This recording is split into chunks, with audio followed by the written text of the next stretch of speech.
Hi friends, welcome to friends kitchen. இன்றைக்கி நாம் என்ன பார்க்க போகிறோம்னா மட்டன் குழம்பு தாங்க பார்க்க போகிறோம். அதுக்கு அடுப்பில் கடாய் வச்சு சின்ன வெங்காயம் சேர்த்துக்கலாங்க.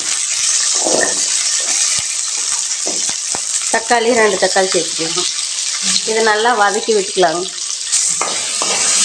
பாருங்கள், இந்த அளவுக்கு வதங்கி வந்ததையும் கருவேப்பிலை கொஞ்சம் போட்டுக்கலாங்க.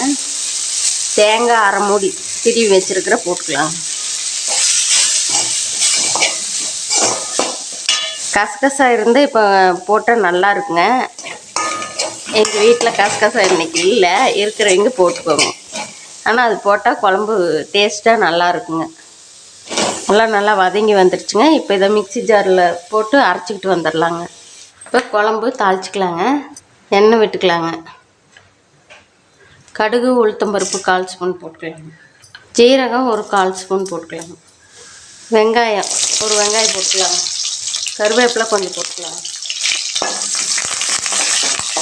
இதெல்லாம் நல்லா வதங்கி வரட்டுங்க. வெங்காயம் இந்த அளவுக்கு வதங்கி வந்ததையும் இஞ்சி பூண்டு பேஸ்ட்டு 1 ஸ்பூன் போட்டுக்கலாம். நல்லா பச்சை வாசம் போகிற வதக்கி விட்டுக்கலாம். நல்லா வதங்கிட்டுங்க. இப்போ மட்டன் அரைக்கலாம் சேர்த்திக்கலாங்க. இது ஒரு 5 நிமிஷம் நல்லா வதங்கி வரட்டுங்க.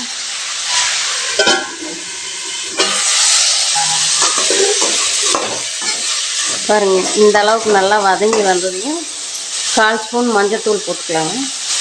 உப்பு கொஞ்சமாக சேர்த்துக்கலாம். 1 டம்ளர் தண்ணி சேர்த்துக்கலாம். இது நல்லா வெந்து வரட்டுங்க.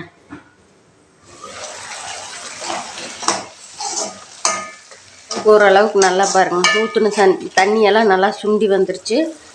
இப்போ வீட்டில் அரைச்சா குழம்பு மிளகாத்தூள் ஒரு 4 ஸ்பூன் போட்டுக்கலாங்க. நல்லா கலந்து விட்டுக்கலாங்க. வெங்காயம் தக்காளியெல்லாம் அரைச்சிக்கிட்டு வந்தது ஊற்றிடலாங்க. தேவையான அளவு தண்ணி சேர்த்துக்கலாங்க. தண்ணி சேர்த்து நல்லா கலந்து விட்டு காரம் உப்பு எல்லாம் சரியாக இருக்கான்னு இப்போ பார்த்துக்கலாங்க. உப்பு அப்போ கொஞ்சமாக தாங்க போட்டோம், இப்போ கொஞ்சம் சேர்த்து போட்டுக்கலாம். இன்னொரு 10 நிமிஷம் நல்லா வெந்து வரட்டுங்க. மட்டன் குழம்பு ரெடி ஆயிடுச்சுங்க. கருவேப்பிலையும் கொத்தமல்லி தழையும் தூவி விட்டுக்கலாம். இந்த வீடியோ உங்களுக்கு பிடிச்சிருந்தா லைக் பண்ணுங்கள், ஷேர் பண்ணுங்கள், சப்ஸ்கிரைப் பண்ணுங்கள்.